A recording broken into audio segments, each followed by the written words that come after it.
کچھ لوگ آج جب شہرت یافتہ ہو جاتے ہیں، شہرت مل جاتی ہے، لوگ انہیں چاہنے لگتے ہیں، تو پھر وہ ان لوگوں سے ملنا بھی پسند نہیں کرتے، ان لوگوں سے بات کرنا بھی پسند نہیں کرتے۔ لیکن اللہ اکبر، یہ میرے حضور کی ذات ہے کہ کوئی بھی آپ کے پاس آتا، یا امیر ہوتا یا غریب ہوتا، مسکین ہوتا، کوئی بھی ہوتا، حضور سب سے محبت کے ساتھ بات کیا کرتے تھے، حضور سب سے بات کیا کرتے تھے، اور سمجھانے کا طریقہ تو بالکل الگ ہی تھا۔ کسی کو بھی کوئی تکلیف نہیں ہوا کرتی تھی، ایسے سمجھا دیتے تھے کہ اس کو سمجھ میں ایک ایک لفظ آیا کرتا تھا۔ حضور پاک صلی اللہ تعالی علیہ وسلم کے پاس کچھ لوگ بیٹھے ہوئے تھے، تو ایک شخص آ کے کہتا ہے، یا رسول اللہ صلی اللہ علیہ وسلم، میں آپ کی ہر بات مانوں گا، آپ کی ہر بات ماننے کے لیے تیار ہوں، لیکن یا رسول اللہ میں زنا کرتا ہوں، میں زنا نہیں چھوڑ سکتا، میں زنا نہیں چھوڑ سکتا، مجھ سے زنا نہیں چھوٹے گا۔ تو آج کا کوئی شخص ہوتا، ہم اور آپ جیسا کوئی شخص ہوتا، تو اس کو بڑا ذلیل کر دیتا کہ کیسی باتیں کر رہا ہے، کہ تو کہتا ہے کہ زنا نہیں چھوڑ سکتے، ایسا کیسے ہو سکتا ہے، تو گناہگار ہے، تو ایسا ہے، تو ویسا ہے، بہت سی باتیں آ جاتی ہیں ذہن میں، اسے کہہ دیتے۔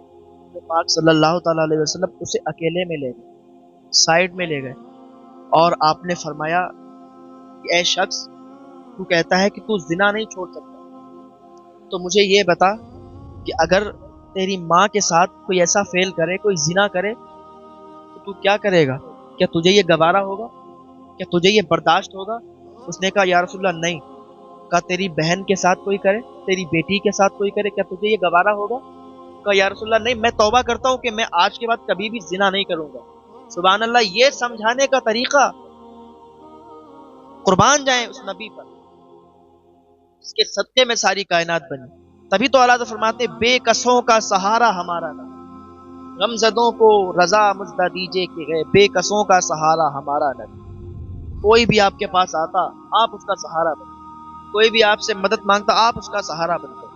تو میں عرض کیا کر رہا تھا کہ وہ یہودی کا غلام، وہ حضور پاک صلی اللہ تعالی علیہ وسلم کے نام پر قربان ہونے کے لیے تیار ہو گیا، حضور پاک کا کلمہ پڑھ لیا اور اسلام میں داخل ہو گیا۔ اب اس نے اجازت چاہیے کہ یا رسول اللہ صلی اللہ علیہ وسلم، میں اب جنگ لڑوں گا، جنگ کروں گا آپ کی طرف سے، میں چاہتا ہوں کہ میں جنگ میں شہید ہو جاؤں۔ حضور پاک صلی اللہ علیہ وسلم نے اس کو اجازت دے دی، جاؤ۔ اس نے تلوار لی اور جنگ میں اتر گیا۔ جنگ میں جانے کے بعد کافی دیر تک لڑتا رہا اور پھر شہید ہو گیا۔ جب شہید ہوا تو حضور پاک صلی اللہ تعالی علیہ وسلم اس کو دیکھنے کے لیے آئے اور پھر واپس ہو گئے۔ تو صحابہ کرام عرض کرنے لگے یا رسول اللہ صلی اللہ علیہ وسلم، آپ دیکھنے گئے اور ایک دم واپس آ گئے؟ تو حضور پاک صلی اللہ تعالی علیہ وسلم نے فرمایا میرے صحابہ، میں اس کے پاس گیا تھا، اس کے پاس ابھی حوریں بیٹھی ہوئی، اس کے پاس ابھی حوریں بیٹھی ہیں۔ آپ ذرا مجھے یہ بتائیں، کیا اس نے بہت زیادہ نمازیں پڑھی تھیں؟ کیا اس نے بہت زیادہ نیک عمل کیے تھے؟ بس تھوڑے سے ٹائم میں بس حضور کا کلمہ پڑھا، حضور کا کلمہ پڑھا، حضور کے نام پر شہید ہو گیا۔ اس کا اتنا بڑا مرتبہ ہو گیا کہ تمام ولیوں سے اعلیٰ مرتبہ ہو گیا۔ جو صحابی ہوتا ہے اس کا مرتبہ بہت اعلیٰ ہوتا ہے، ولیوں سے بھی اعلیٰ ہوتا ہے، وہ ابدال سے بھی اعلیٰ ہوتا ہے۔ اس نے حضور کے نام کا کلمہ پڑھا اور حضور کے نام پر اپنی جان کو قربان کر دیا، حضور کے نام پر شہید ہو گیا۔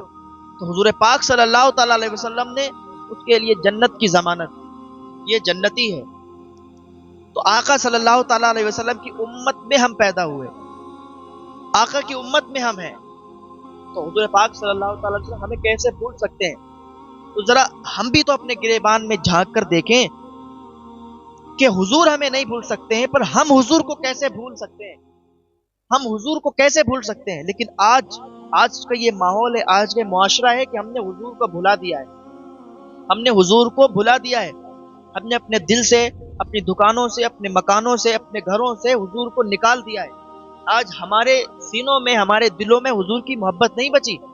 ہمیں حضور کی محبت کو لانا ہوگا، ہمیں حضور سے محبت کرنا ہوگی۔ جو ہمارے لیے اتنا سوچتے ہیں ان کے لیے ہمیں ضرور ان کی محبت کو اپنے سینے میں داخل کرنا پڑے گا، کیونکہ حضور پاک صلی اللہ تعالی علیہ وسلم فرماتے ہیں کہ تم تب تک مومن نہیں ہو سکتے جب تک اپنی ماں، باپ، مال سب سے زیادہ مجھ سے محبت محبت نہ کرو. جب سب سے زیادہ حضور سے محبت کرو گے تب مومن ہوگے. حضور پاک فرماتے ہیں، حضور پاک صلی اللہ تعالیٰ علیہ وسلم.